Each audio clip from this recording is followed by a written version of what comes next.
আর phone দেয় না, মা তো নাই। রব্বুল আলামিন দুনিয়ায় থাকতে বুঝি না, এখন বুঝি মা কি জিনিস,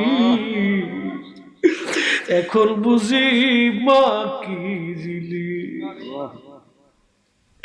ওই মাজার কবর দেশে ঘুমায় আল্লাহ, এই গ্রামের গোরস্থানে আমতলায় জামতলায় কার মা ঘুমায়, কার আব্বা জান যেন ঘুমাইতেছে। রব্বুল আলামিন তুমি যদি খালি ফিরাও আমরা কার কাছে যাব? আমরার মা বাবার জীবনের গুনাহ মাফ করে দিয়ে জান্নাতি বানায়া দাও।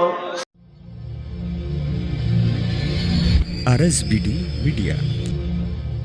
বলি আল্লাহুম্মা আমিন।